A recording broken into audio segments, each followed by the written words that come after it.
What is your confidence level the Cincinnati Bengals make it into the 2024 postseason? Still some life, according to Amazon Next Gen Stats. I believe it's over the 6% mark right now. Had some good things happen over the weekend. The Bengals, of course, won. The Dolphins lost. The Denver Broncos did win as well, which that, of course, is probably unfortunate, but they were playing the Colts, so that was kind of a either way type of game. We will have a playoff picture video for you guys here at the channel coming sometime this week, so make sure you stay tuned for that. But I want to know what you guys think. Scale your confidence level in the comments section. What is your confidence level the Cincinnati Bengals make the playoffs in 2024?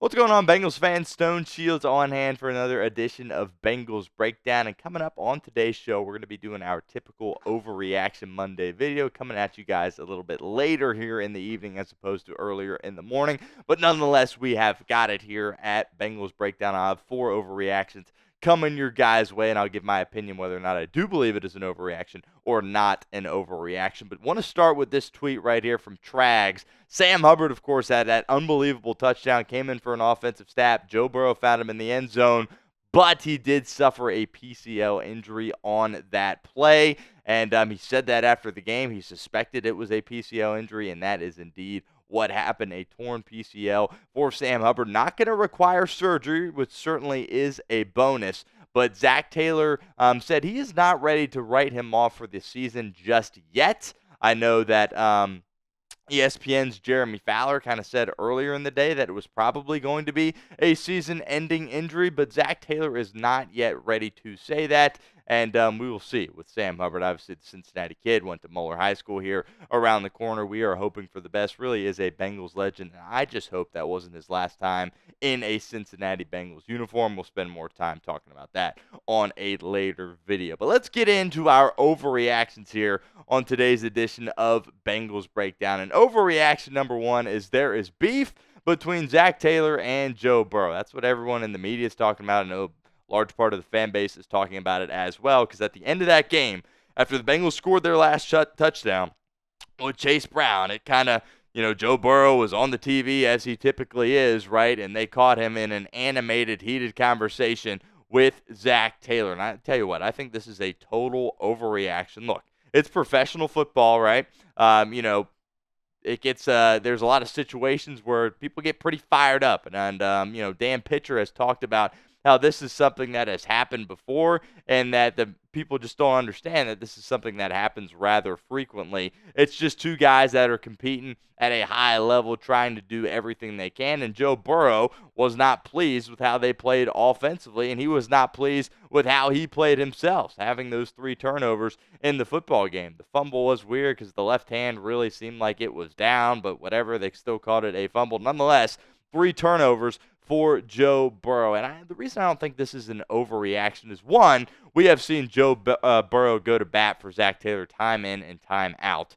And we have said that we have seen Joe Burrow say that he wants Zac Taylor to be his head coach for his entire career. So there clearly is a great connection between those two. They're just fired up, and the Bengals haven't had the season that they wanted to. So I think this is Burrow kind of taking that next step in his career from kind of a standpoint of, hey, I'm the franchise guy. I know what it takes to win here, and we are not playing up to that standard, and I'm going to be pretty ticked off about it. We've seen it with great quarterbacks in the past, Tom Brady and Peyton Manning. When they had several years under their belt in the league, you saw them being a little bit more vocal on the sideline. I get it's not a great look. Obviously, there were some swear words in there, if you can read lips whatsoever. Hopefully that gets, it isn't something that is always happening, and hopefully their relationship is just fine. But look, these guys are just out there competing. I love the fire from Joe Burrow, to be completely honest with you. Is there some things that maybe he could handle a little bit better? Sure. But overall, I don't think this is an issue whatsoever. I still am confident that the two, Zac Taylor and Joe Burrow, have a great relationship. Leads us to the pinned comment of today's video. Do Joe Burrow and Zac Taylor have beef? Be honest with us. Let me know in the pinned comment of today's show. Type Y for yes or N for no, especially if that ad comes here on YouTube. Overreaction number 2 here. Chase Brown is the future at running back. And look, this is not an overreaction at all. I absolutely love Chase Brown. Going into the season, I was saying Chase Brown needs to be the guy right away. Zach Moss had some good moments, and unfortunately he gets hurt. And Chase Brown is just out there all the time on the football field for most of the snaps, and he's going out there and he's doing great things for your football team. There's obviously a lot of trust between him and Burrow. He's always in the right spots. Think about that scramble drill on that, that first drive. Burrow was in the pocket for 9 seconds, and Chase Brown was just, he was in there in protection. Then he leaked out, and then he was going left, right, back, forth. Finally gets open. Burrow finds him. Touchdown. They've already developed a great chemistry, and just the way he runs really, really hard out there on the football field, and he just does a tremendous job. And really, he's only a second-year player, so this really is miraculous that he's having such a good season here in 2024. Dan Pitcher also sees it, Bengals offensive coordinator. Of course, he said he's played himself into a position where it is hard to take him off the field. He also said outside of Joe Burrow, Jamar Chase, he's probably been the most consistent Bengal offensively this season. He did throw in Amarius Mims and Drew Sample into the mix as well. But just all the things that he can do at that running back position. He's got incredible speed. He hits the hole really, really quickly, and he runs with a lot of power as well. And I think there really is no doubt that he is going to be the guy in this room going forward. We'll see exactly who is going to be behind him. If they keep Khalil Herbert around, of course, the Bengals traded a 7th-round pick for him, or if they perhaps look in the draft or free agency to add to that room. But I think RB1 for this team is very, very clear, and that is Chase Brown. Continue with our overreactions here in a moment, but first, I want to give a shout-out to our friends over at Game Time. Look, Game Time is focused on togetherness this holiday season. That means when you bring people together at live events, the experience is that much better, and it's the perfect gift. They also have a new feature called Game Time Picks that makes getting tickets to see your favorite teams play live even easier. Game Time Picks filters out all the fluff to show you only incredible deals on great seats, so you don't have to waste time searching through thousands of tickets. Game Time Picks is the easiest way to find and buy tickets to live events. Still 2 home games left for the Cincinnati Bengals. Would really encourage you guys to get over to Game Time, see the Bengals in person before it is too late here in 2024. 2 opportunities, Cleveland this weekend and Denver as well down the line. Should be quality games. And look, Paycor Stadium, the energy in there this time of year always is absolutely incredible. My 2 favorite features on Game Time, the seat views. Get a panoramic view from your seat in the app before you buy. And also the event cancellation protection. If something happens, you're going to a concert and the artist cancels on you, Game Time is not going to screw you over. They're going to refund you. They're going to get your money back. Really love that feature with Game Time. So take the guesswork out of buying tickets with Game Time. Download the Game Time app, create an account, use code CHATSPORTS for $20 off your first purchase. Terms apply. But again, create an account, redeem code CHATSPORTS for $20 off. Download Game Time today. What time is it? It's game time.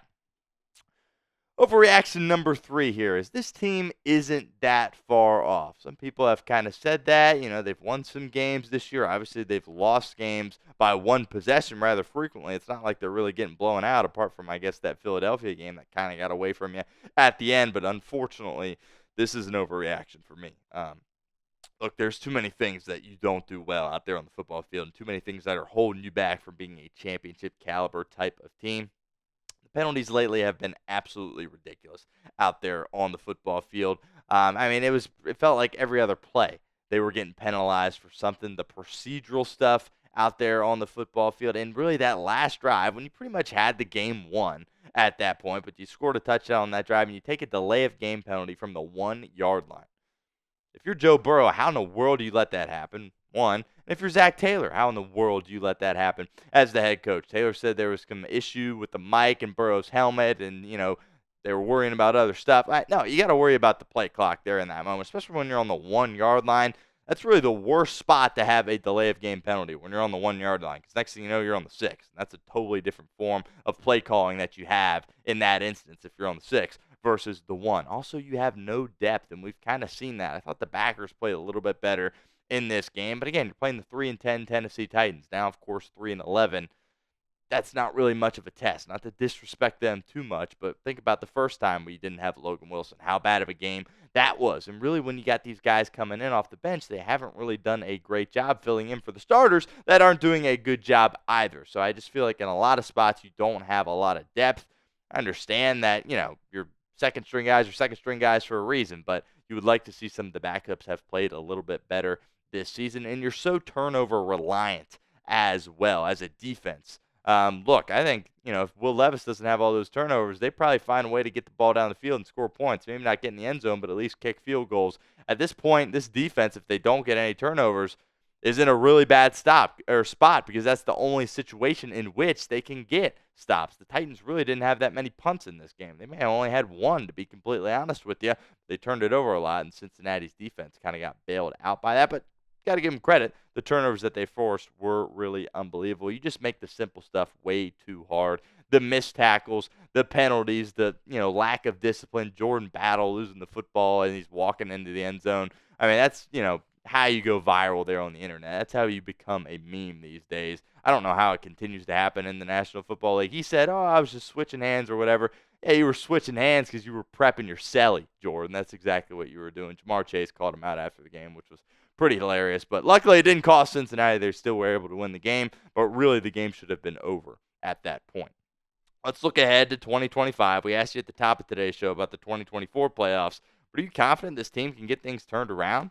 With the guys that they have in place. Obviously, I've said that you really need to blow up the whole defensive side of the ball, but there's only so many changes that you can make here. Are you confident in this team going forward in 2025? Will they make the playoffs then? Type A for yes or B for no.